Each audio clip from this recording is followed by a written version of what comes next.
다니엘서 이제 3장으로 넘어갔습니다. 우리 1절에서 6절 말씀입니다. 마지막까지 하나님의 생각을 따라가라. 1절부터 제가 읽어드립니다. 느부갓네살 왕이 금으로 신상을 만들어서 바벨론 지방의 두라 평지에 세웠는데 그 신상은 높이가 60자, 너비가 6자였다. 왕이 전령들을 보내서 지방 장관들과 대신들과 총독들과 고문관들과 재무관들과 판사들과 법률가들과 지방 모든 관리들을 왕이 세운 신상의 제막식에 참석하게 하였다. 그래서 지방 장관들과 대신들과 총독들과 고문관들과 재무관들과 판사들과 법률가들과 지방 모든 관리들이 왕이 세운 신상의 제막식에 모여서 왕이 세운 그 신상 앞에 섰다. 그때 전령이 큰 소리로 외쳤다. 갖가지 악기 소리가 나면 왕이 세운 금 신상 앞에 엎드려 절을 하시오. 누구든지 엎드려 절을 하지 않는 사람은 그 즉시 불타는 화덕 속에 던져 넣을 것이오. 아멘. 오늘 읽었던 이 본문은 세 번역으로 그렇게 했던 것을 제가 읽어드린 겁니다. 개역 개정은 또 조금 다를 수 있습니다. 우리가 지금 다니엘서를 이제 보면서 이 시대 바벨론 같은 세상에서 바벨론과 함께 멸망하지 않고 포로로 비록 끌려가 비참한 인생을 살아갈지라도 하나님께서 우리의 삶을 붙드시면 어떻게 되어지는지를 다니엘이라고 하는 사람을 통해서 우리는 지금 보고 있는 겁니다. 그러니까 다니엘을 하나의 개인으로만 보면 안 되고요. 여러분 자신으로 보시고 이렇게 현실과 상황은 정말 답답하고 어려울지라도 하나님이 나와 함께 하시면 어떻게 이렇게 하나님이 인도하시고 다니엘처럼 살아갈 수 있구나. 그 부분에 꼭 초점을 맞추심으로 신앙의 길을 가시는 정말 믿음으로 사시는 여러분 되어주시기를 바랍니다. 근데 이제 우리가 3장에 들어왔잖아요. 이제 우리가 성경을 읽다 보면 도대체 왜 그랬을까? 좀 이해가 잘 안 되는 부분들이 많이 있습니다. 그러니까 어떤 교리적으로 어렵다 그런 얘기를 하는 게 아니고요. 상식적으로 우리가 그냥 평범하게 생각할 때 도대체 그 사람 왜 그랬을까? 그러니까 우리가 때로는 막 비난하기도 하고 그죠? 네. 이해 못해서 막 답답하게 그렇게 생각이 들 때가 있습니다. 바로 그 동일한 질문이요. 오늘 3장의 그 왕의 이야기를 우리가 읽으면서 아니 도대체 왕이 왜? 라고 하는 질문을요. 던지지 않을 수가 없습니다. 왜냐하면 지금 보세요. 읽은 것처럼요. 그 느부갓네살 왕이 뭘 했냐면 금으로 거대한 신상을 만들잖아요. 그렇죠? 1절에서. 그래서 어떻게 하냐면 맨 나중에 6절에 보니까 전령이 나와서 그랬잖아요. 누구든지 그 앞에 엎드려 절하지 않으면 뜨거운 불타는 화덕 속에 풀무불에 던져서 죽여버리겠다. 그런 명령을 내린 거거든요. 도대체 이런 명령을 왜 하는가? 왕이 도대체 왜 이렇게 되었는가? 어쩌다가? 이런 생각을 할 수 있습니다. 여러분 성경을 볼 때요. 2장 끝났으니까 전혀 새로운 마음으로 2장까지 했던 거 다 잊어먹고 정말 새로운 책을 처음 첫 페이지를 읽는 것처럼 읽으면 안 된다는 거예요. 연결이 되는 겁니다. 2장에서 무슨 일이 있었는지를 알면 3장을 딱 읽으면 왜? 이런 질문이 생길 수밖에 없어요. 2장 끝부분에 여러분 다니엘이 왕에게 그토록 고민하고 번민하여 잠을 못 자고 정말 미칠 지경이었던 그 왕에게 아무도 해석 못하는데 하나님의 은혜로 다니엘이 그죠? 그 왕의 꿈을 해석해 주잖아요. 그건 이제 알잖아요. 그때 왕이 했던 그 고백을 들어보면 3장에서 했던 왕의 행동은 더욱 이해가 안 되는 거예요. 자, 읽어드릴게요. 보세요 여러분 성경에 다니엘서 2장 47절에 왕이 무슨 고백을 했냐면요. 왕이 대답하여 다니엘에게 이르되 지금 이제 꿈을 해석했습니다. 그러니까 입이 떡 벌어지지 않겠어요? 왕이 뭐라고 하냐면 다니엘을 보고 너희 하나님은 참으로 모든 신들의 신이시요 모든 왕의 주제시로다. 네가 능히 이 은밀한 것을 나타내었으니 내 하나님은 또 은밀한 것을 나타내시는 이시로구나. 이런 대단한 멋진 고백을, 놀라운 고백을 했던 왕이 느부갓네살 왕입니다. 오늘날로 말하면 왕이 뭐 한 거예요? 여러분이 가장 많이 쓰는 단어 은혜 받은 거예요. 다른 의미가 아니고요. 마지막 2장에서 끝부분에서 한 왕의 고백을 통해서 우리는 아, 왕이 은혜 받았구나. 여러분 그렇게 하지 않으면 이런 고백을 할 수 없잖아요. 거짓 고백이 아닙니다. 왕이요 그냥 정말 페이크로 고백한 게 아니라는 것을 여러분 아셔야 이 고백은 진짜예요. 은혜를 받았는데 그렇게 2장 마지막에서 은혜 받고 감격스러운 정말 고백을 했던 왕인데 바로 오늘 읽었던 3장 1절에 들어가니까 금으로 신상 만들어가지고요 사람들에게 절하지 않으면 화덕에 던져서 불에 태워서 죽여버리겠다는 이런 말도 안 되는 명령을 그 동일한 왕이 내린 거예요. 다른 사람이 아니에요. 동일한 사람입니다. 여러분 어떠세요? 이게 사람입니다. 사람은 그런 거라는 거예요. 그러니까 뭐냐면 아무리 은혜 받고도요 얼마든지 돌변해가지고요 변질될 수 있는 게 사람이라는 걸 아십니까? 도대체 저 사람이 나와 신앙생활을 수십 년만 했는데 어찌 저렇게 변화되지도 않고 또 저렇게 은혜 받았다고 했는데 어찌 왜 저렇게 이상하게 변질되어 가는가? 정말 하나님 살아 계시는 것인가? 라고 의아해하지 마십시오. 은혜 받고도요 얼마든지 돌변하고 변질될 수 있는 게 사람이라는 걸 알으라는 거예요. 그러니까 이 본문을 통해서요 왜 그랬지? 라고 하는 질문도 들지만 한편으로는요 아 정말 사람이 그런 존재구나. 그래서 사람은 절대로 의지할 대상이 아니구나. 여러분 정말 그거 인정하십니까? 사람은요 신뢰할 대상이 아닙니다. 그럼 무슨 대상이냐면 사람은요 그냥 기도해주고 불쌍히 여겨주고 긍휼히 여겨주어야 할 그런 대상이다 하는 겁니다. 오늘 혼자 앉아있는 분은 자기 스스로에게 한번 고백을 해보시고 옆에 있는 분들에게 한번 마스크 쓴 채로 고백을 해보시기 바랍니다. 은혜 받고도 내가 얼마든지 돌변하고 변질되어질 수 있으니 나를 긍휼히 여겨 주십시오. 그렇게 서로에게 한번 고백하십시다. 혼자 앉아있는 분은 하나님 앞에 나는 하나님 은혜 받고도 얼마든지 내가 돌변하고 변질될 수 있으니 나를 긍휼히 여겨 주십시오. 자, 합시다. 시작. 하나님, 또 여자의 보시면서 은혜 받고도 얼마든지 내가 돌변하고 변질되어질 수 있으니까 나를 불쌍히 여겨 주십시오. 여러분 이게 진짜 그런 고백이에요. 우리가요 일평생 동안 해야 될 하나님을 바라보며 또 내 옆에 있는 사람을 바라보며 그 사람이 왜 그렇게 될까 실망하지 마시고요. 정말 사람은 그런 것이구나 이해하시고 불쌍히 여겨주시고 기도해 주시는 서로 바라보면서 그렇게 인정해 주시는 여러분 되어주시기를 바랍니다. 그러면 본론으로 이제 들어갑니다. 그럼 왕이 도대체 그렇게 하나님을 인정하고 은혜 받았다고 참 멋진 고백을 했던 왕인데 왜 금신상 만들어가지고 사람들에게 죽이겠다고 그런 말도 안 되는 정말 화덕에 던지겠다고 하는가? 무엇 때문인가? 이걸 보면서요 우리도 무엇을 위해서 조심하고 평생 기도해야 되는지가 답이 나옵니다. 여러분 이 세상에서요 어떻게 보면 제일로 변화 안 되고 안 변하는 게 뭔지 아십니까? 사람의 마음이에요. 사람의 성품이 세상에서요 예수 믿고 뭐 안 믿고 다 떠나서 가장 제일로 변화 안 되는 것이 사람의 마음이고 성품입니다.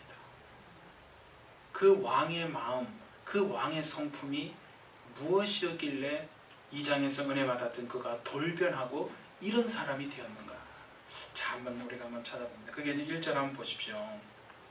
왕이 금으로 신상을 만들었는데, 여러분 거기에 보면 세 번역에는 높이가 60자가 되어 있고, 그죠? 너비가 6자 있죠.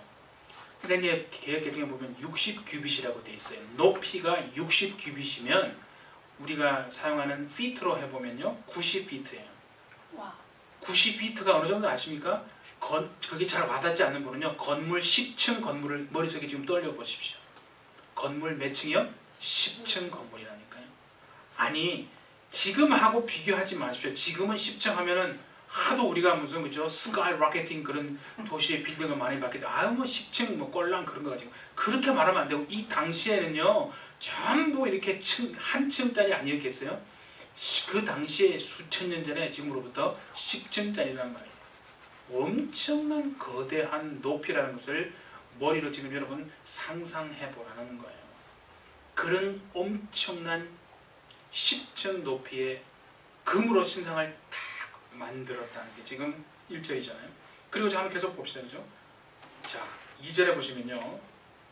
제가 가지고 있는 이 개혁개정에는 총독, 수령, 행정관, 재무관, 재판관, 법률가, 지방 모든 관리들 전부 다 모조리 다 불러가지고 그 제막식, 낙성식에 참석하게 한 겁니다.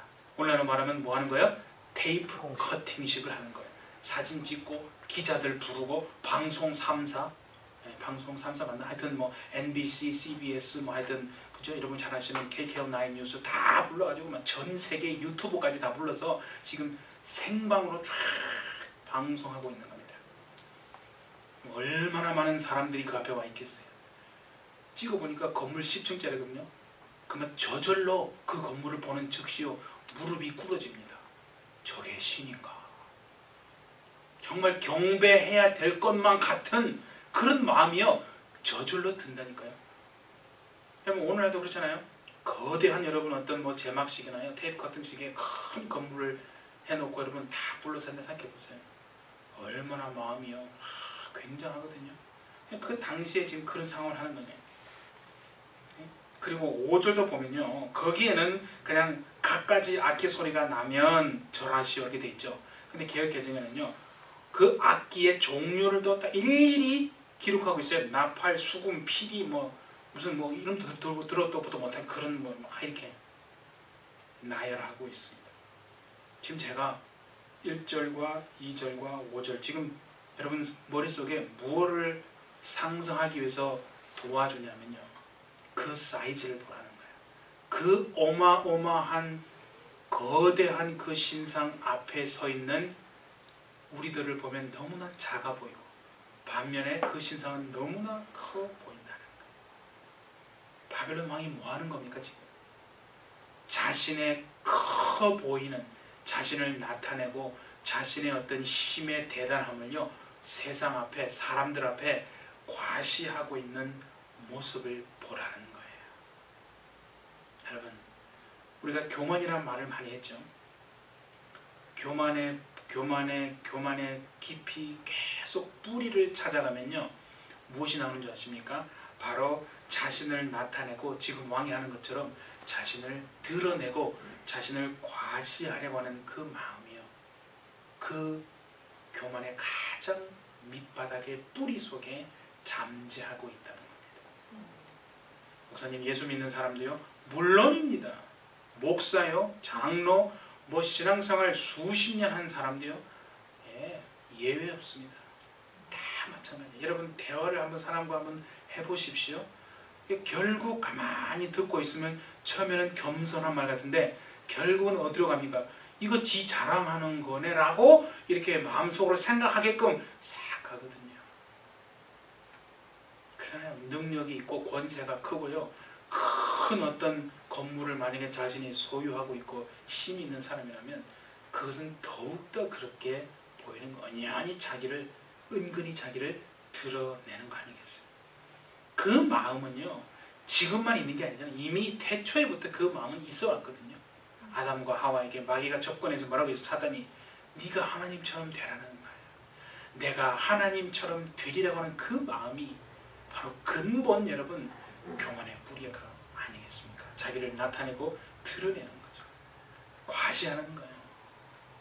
그래서 구원받고 하나님의 자녀가 된 우리들도요, 육체가 있는 동안에는요, 일평생요 몸부림치지 않으면 안 되는 이유가 바로 거기에 있는 거예요. 여러분 새벽에 나와서 기도하고 우리가 여러분 힘들게 여러분 몸부림치고 기도하는 이유가 뭡니까? 그냥 단순히 우리의 원하는 것을 들어주십시오 말했죠? 그런 하수는 이제 안 됩니다. 정말 주님, 내가 예수 믿는 사람인데 왜 내 마음속에서는 예수님의 마음과 성품이 안 나오고 여전히 예수 믿기 전에 그런 쓴뿌리와 이런 20년을 했는데 신앙생활 하나님 믿고 사는데 왜 내가 이렇습니까? 바울이 했던 것처럼 오라 나는 곤고한 사람이로다. 하나님, 나는 정말 불쌍한 사람입니다. 그것을 여러분 해결하기 위해서 몸부림치. 그래서 구원은 받았지만 하나님의 나라에 대한 소망은 갖고 살지만 평생 해야 될 게요, 성화의 과정이거든요. 그래서 여러분 예수 믿는 사람이 혹시 여러분 보시기에 왜 저래? 목사인데 왜 저래? 장로인데 왜 저래? 권사인데 신앙생활을 오래 했는데 나한테 그렇게 막 침튀기면서 전도하더니 저 사람 왜 저래? 하나님 없네 라고 하지 마시고 그 사람 어떻게 보라고요? 아, 저렇게 돌변할 수 있구나. 불쌍하게 여겨주시는 정말 저와 여러분 되어주시기를 바랍니다. 그러니까 그게 중요한 거예요. 사람이 넘어지는 것은요, 넘어질 수 있잖아요. 그것 때문에 하나님에 대한 신앙이 흔들리면 안 되는 겁니다. 구약에 우리가 너무나 잘 아는 사울 왕이 있습니다. 여러분 사울 왕이요, 출발은 어땠는지 아십니까? 얼마나 겸손했는데요. 자, 우리 한번 볼까요? 사무엘상 9장 21절 들어보세요. 사울이 대답하여 이르되 나는 이스라엘 지파의 가장 작은 지파 베냐민 사람이 아니니까. 하나님 앞에 사울 왕이 기도한 출발이에요. 또 나의 가족은 베냐민 지파 모든 가족 중에서 가장 미약하지 아니까. 사울 왕의 여러분 겸손함이 자신은 아무것도 아니고 하나님이 나를 세우셨습니다 라고 하는 그 겸손한 모습이 보이시지 않습니까? 그렇게 출발했던 사울 왕이요, 이제 시간이 지나면서요 전혀 다른 사람으로 돌변하기 시작합니다. 그게 성경에 보면요, 사무엘상 우리 15장에 보면 이제 아말렉과 전투를 해서 이스라엘이 이깁니다. 크게 대성을 합니다. 그런데 15장 12절에 보면, 자 보세요. 사울이 길갈에 이르러 자기를 위하여 기념비를 세웠다. 전쟁에서의 승리는 하나님이 주신 것임을 믿습니까 여러분? 인생의 승리는요 우리가 열심히 산다고 되는 게 아니라 하나님이 역사하셔야 될 줄 믿습니다. 그러면 그 모든 영광을 하나님께 돌리고, 아, 하나님의 은혜가 이렇게 나와 함께 하는구나. 그래서 내가 어떤 어려움이 와도 하나님만 계속 붙들고 살면 안전하겠구나. 그게 선순환이잖아요. 그런데 사울 왕은 왜냐면요, 전쟁이 크게 이긴 다음에 자기를 위하여. 누구를 위했다고요? 자기를 위해서 기념비를 세웠다는 거예요. 작게 세웠겠어요? 크게 세웠겠어요? 당연히 크게 세우죠. 자신을 위하는데 표 안 나게 하고 싶은 사람이 누가 있겠어요? 크게 한 겁니다. 그러니까 보세요. 그렇게 출발은 하나님 앞에 참 겸손했던 사울 왕인데 이게 시간이 지나면서 점점 교만이 올라옵니다. 자기를 나타내고 싶습니다. 드러내고 싶습니다. 과시하고 싶습니다. 인정받고 싶습니다. 그래서 그 교만을 다스리지 못하고 그러면 하나님을 잊어버리는 거예요. 얼마든지 그럴 수 있다고 제가 분명히 말씀드렸습니다.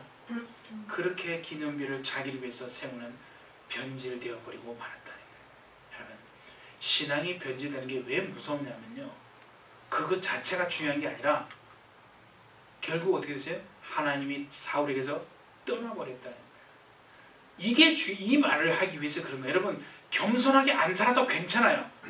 교만하게 살아도 괜찮습니다. 그러나 그 뒷감당은 여러분이 하셔야죠. 결과는 뭐라고요? 하나님이 떠나버리신다고요. 그리스도인에게 가장 여러분 비극이 뭡니까? 돈을 좀 못 버는 게 비극이에요? 아니에요. 하나님이 그를 버리고 하나님이 그를 떠나버리는 거. 그것 때문에 몸부림치는 거 아니에요. 우리는 사울 왕이요, 겸손하지 못했던 게 중요한 게 아니라 그 결과 하나님이 그를 떠나버렸다. 그러니까 나중에 어떻게 됩니까? 몸부림치고 회복하려고 해도 하나님이 응답하지 않잖아요. 그게 얼마나 비참한 건지 아십니까? 찾아가서 좀 나를 도와달라고 점점점 악순환으로 가는 거예요. 교만이 중요한 게 아니라 그 속에 하나님이 떠나버리기 때문에 그게 무서운 거라는 거예요. 그래서 여러분 어떻게 보면요, 처음부터 교만한 사람 별로 없고요, 마지막까지 겸손한 사람 별로 없습니다. 그래서 그게 중요한 거예요. 하나님 앞에서 여러분 가만히 생각해보세요. 세상을 보면요, 가만히 내버려 두면요, 아무 일도 하지 않고 가만히 내버려 두면 굉장히 잘 자라는 게 딱 두 가지가 있습니다. 첫째가 뭔지 아십니까? 잡초. 여러분 이제 다 아시잖아요. 집에 뭐 정원에나 또 길 가는데 보면 잡초는요, 그렇게 노력하지 않아도 어찌 그리 물도 안 주는데 잘 자라는지 모르겠어요. 나머지 또 하나, 가만히 놔두면 잘 자라는 게 바로 교만이라는 거예요. 그러니까 오늘 느부갓네살 왕과 사울 왕이요, 그렇게 자기를 과시하고 나타내고 금으로 신상을 세우고 온 사람들 다 불러서 자기를 과시하고 나타낸 것이 결국은 바로 그런 마음이다. 그런 마음 때문에 2장에서 은혜를 받았지만 3장에서 갑자기 돌변해서 이런 일을 하고 있는 것을 정말 보시고, 여러분 일생 동안 육체가 살아있는 한 하나님 앞에 몸부림침으로 겸손을 유지하시고 하나님의 긍휼을 구하는 여러분 되시기를 예수님의 이름으로 축복합니다. 그게 능력이라는 거예요. 오늘 은혜 받았는데 어찌 내일 저 사람이 저렇게 될까? 얼마든지 그럴 수 있습니다. 네, 얼마든지 우리는 그런 많이 보잖아요. 실망하는, 그죠? 자, 그러면 왕이 그렇게 돌변해서 그렇게 금지상을 세운 게 그런 성품만이 있는가? 더욱 중요한 게 하나 더 있습니다. 바로요, 두려움이라는 것을 잊어서는 안 됩니다. 여러분. 자기를 나타내고 과시하고 드러내는 그 마음 바로 옆에는요, 손을 잡고 있는 마음이 또 하나 있어요. 뭔지 아십니까? 두려움이라니까요. 그 두려워하는 마음이 공존하고 있는 거예요. 2장에서 여러분, 다니엘이 결국 그 왕에게 꿈을 해석하면서 한 얘기를 한마디로 말하면 뭡니까? 왕이 지금 엄청나게 보이는 세계에서 가장 위대한 파워를 가지고 있고 절대 망하지 않는, 세계를 제패했잖아요, 바빌론이.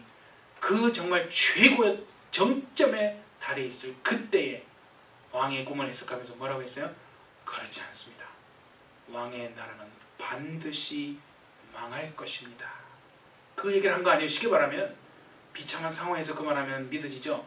그런데 내가 이렇게 잘 나가는데 내가 망해? 지금 다 나 앞에 와서 무릎 꿇는데 내가 무너져? 호빵이 끼는 거 아니겠어요? 그럼 다니엘을 죽일 수도 있어요.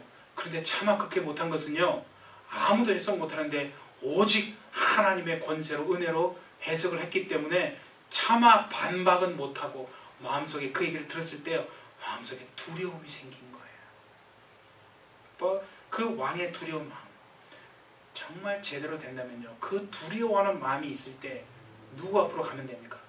말씀 앞으로, 하나님 앞으로 나아가는 되는데 그만 이게 제대로 그 마음을 다스리지 못하니까 오히려 그것이 자기를 드러내는 그 마음으로 변질된 거예요. 그래서 내가 왜 망해? 내가 보여줄게.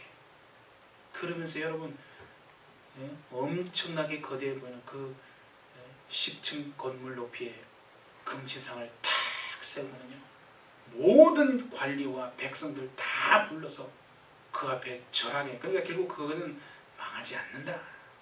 다니엘 보라, 네가 망한다고 했지? 멸망한다고 했지? 아니야 라고 하는 것을 그렇게 표현한 거예요. 여러분, 그러니까 여러분 정말 잘 보십시오.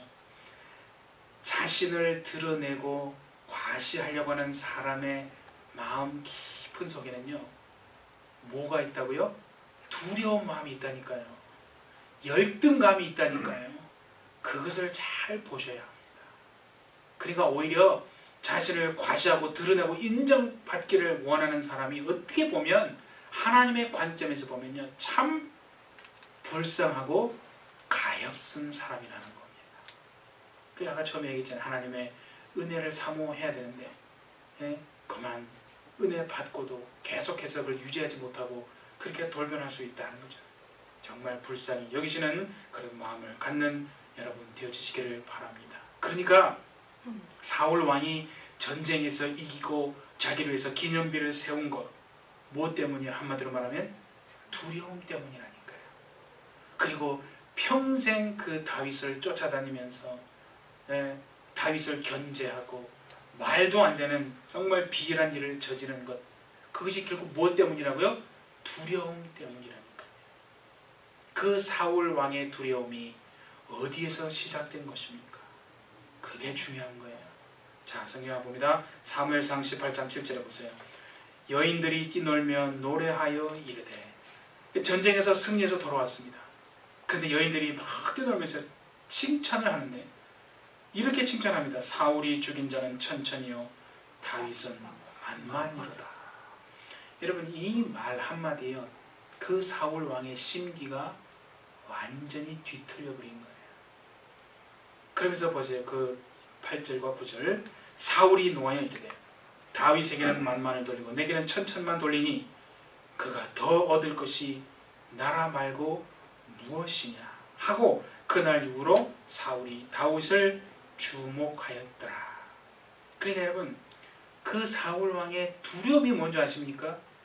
자신이 백성들에게 왕으로 인정받아야 되는데 그 왕으로 인정받지 못하고, 또 우리 왕이시여 하게 백성들에게 사랑받아야 되는데 인정받지 못하고 사랑받지 못할 것 같다는 그 두려움이요, 마음속에서 쫙싹 트는 거예요. 그 두려움 때문에 결국 다윗을 계속해서 집요하게 견제하는 겁니다. 그리고 나를 좀 인정해달라고, 나 좀 사랑해달라고 하면서 자기를 나타내고, 우리가 본 것처럼 전쟁에서 승리하고 기념비를 세운 것이라 하는 겁니다. 사랑하는 우리 해피처치 여러분, 여러분 인생에요, 어떤 내면의 문제, 그것이 두려움이 됐든 어떤 마음이든 그 마음을 가지고요, 스스로 해결하려고 다윗 왕이나 아니 사울 왕이나 또 느부갓네살 왕처럼 하지 말고 하나님 앞으로 가지고 나아가시는 정말 여러분 되시기를 예수님의 이름으로 축복합니다. 왜입니까? 여러분 생각해보세요. 내가 신상을 세우고 자신을 위해서 기념비를 세운들 우리 마음속에 두려움이 사라집니까? 사라지지 않는다는 거잖아요. 그게 중요한 거 아닙니까? 그러면 정말 성경에서 보세요. 우리는 어떻게 해야 되는가? 그런 마음이 있을 때요, 말씀 앞으로, 하나님 앞으로 나아가야 합니다. 자, 우리 같이 한번 볼까요? 디모데후서, 여러분 잘 아시는 구절 아니에요? 1절과 7절 한번 봅니다. 하나님이 우리에게 주신 것은 두려워하는 마음이 아니요. 그러니까 두려워하는 마음은 하나님이 준 마음이 아니라는 거예요. 그러면 다른 놈이 준 거잖아요. 그죠? 영적인 어떤 원수가 준 거 아니겠어요? 오직 능력과 사랑과 절제하는 마음, 그 마음이 하나님이 주신 마음인 줄 믿습니다. 시편 56편 또 3절 4절 같이 한번 보세요. 내가, 다윗의 고백입니다. 두려워하는 날에는 주를 의지하리이다. 내가 하나님을 의지하고 그 말씀을 찬송할지라. 내가 하나님을 의지하였은즉 두려워하지 아니하리니 혈육을 가진 사람이 내게 어찌하리까. 정말 어떻게 보면 너무나 세상적 관점으로 보면 좀 답답해 보이고 무모해 보이는 정도의 이런 고백이 오늘 저와 여러분들의 고백이 되어지기를 예수님의 이름으로 축복합니다. 반드시 하나님이 여러분들의 고백을 들으시고 여러분들의 인생을 붙잡아 주실 줄 믿습니다. 창세기에 보면요, 두 인생이 나옵니다. 아브라함과 조카 롯의 인생이잖아요. 여러분, 롯이 실패한 이유가 뭔지 아십니까? 아브라함은 승리하고 롯이 실패한 이유는 뭐냐면, 롯은요, 자신의 눈앞에 펼쳐진 그 문제를 놓고 마치 여기서 본 느부갓네살 왕이나 우리가 했던 사울 왕처럼요, 그 앞에 놓인 문제를 자기 스스로 모든 것을 다해서, 최선을 다해서 스스로 풀어보려고 했기 때문이라는 걸 아셔야 합니다. 창세기자 13장 10절 한번 보세요. 이에 롯이 눈을 들어 요단 지역을 바라본 즉 소알까지 온 땅이 물이 넉넉하니 여호와께서 소돔과 고모라를 멸하시기 전이었으므로 여호와의 동산 같고 애굽 땅과 같았더라. 지금 이런 거 아니에요. 지금 자신이 가서 이제 살아야 될 땅을 선택해야 됩니다. 삼촌이 먼저, 야 네가 먼저 선택해라. 아브라함이 그랬잖아요. 그래서 알겠습니다. 이제 자기가 눈을 들어서 쫙 바라본 거예요. 자신의 눈으로 바라보니까 어디를 바라본 거예요? 저기 소돔과 고모라 땅이 보이는 거예요. 너무 멋있어 보이는 거예요. 물이 넉넉합니다. 가서 씨만 뿌리면 거기에 투자하고 비즈니스하면 정말 밀리언너가 될 것 같아요. 인생 불행끝 행복 시작이 될 것 같다니. 그 자기 눈으로 보고 예? 성경 그렇잖아요. 여호와의 동산 같고 얼마나 멋져 보입니까? 예?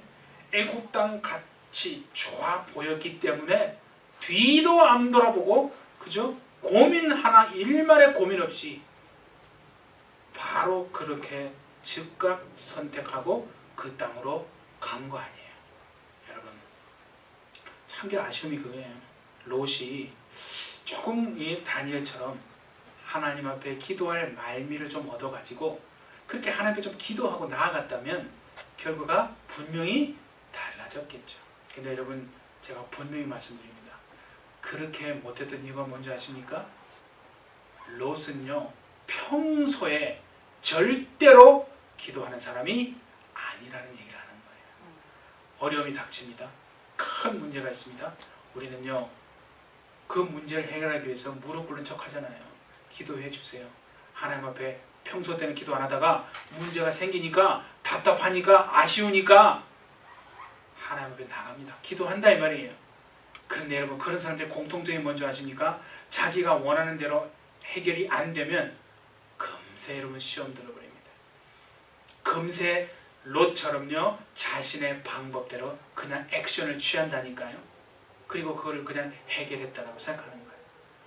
그렇게 하는 사람은요 평소에 벌써 그렇게 살아가는 사람은 절대 하나님의 역사와 은혜를 경험하지 못한다는 점은 분명히 아시고요. 평소에 그러니까 아무런 문제가 없을 때에 하나님 앞에 나가는 훈련을 하나님의 말씀 앞에 나가서 그 음성을 듣고 순종하는 훈련을 안 하면요 아무런 소용이 없다는 걸 지금 제가 말씀드리는 거예요. 롯이 그렇게 실패했던 것은요 그 순간에 그렇게 했던 게 아니라 평소에 그는 절대 기도하는 사람이 아니었다는 걸 증명하는 거예요. 반면에 여러분 아브라함은 어땠습니까? 자 창세기 13장 14절 보세요.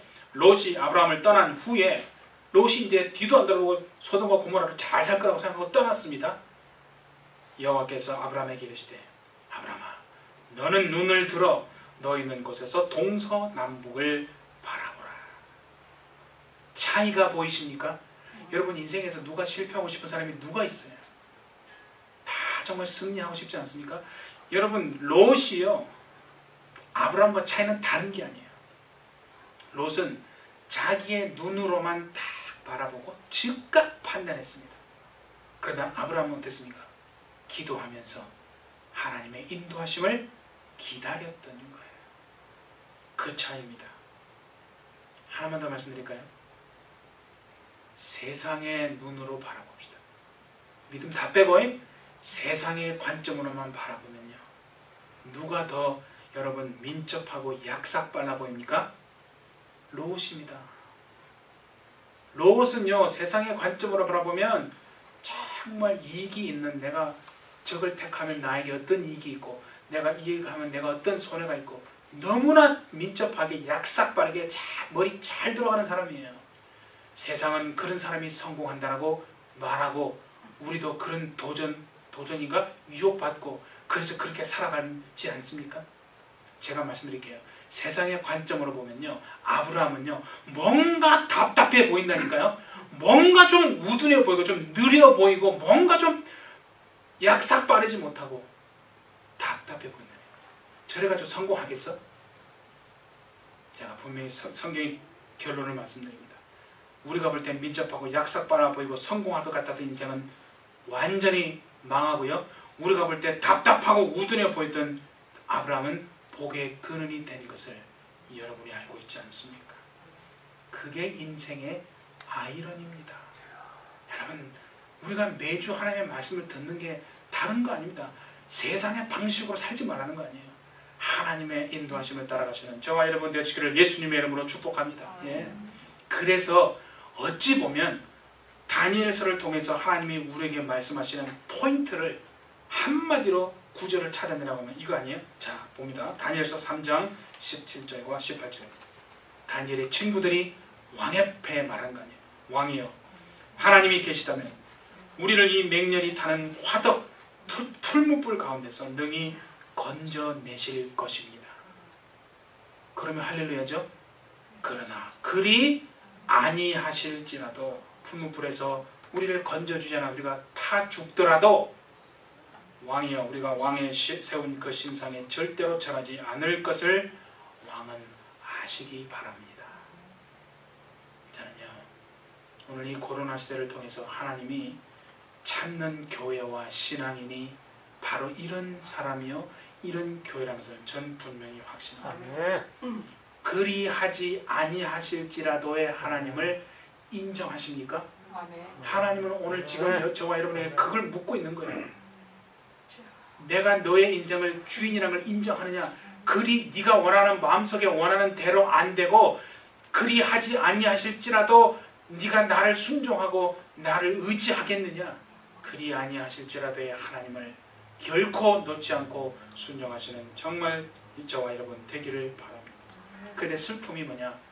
그게 싫은 거야. 그걸 인정하기 싫다는 거야. 그러니까 우리는 말씀을 적게 들어서 변화되는 게 아닙니다.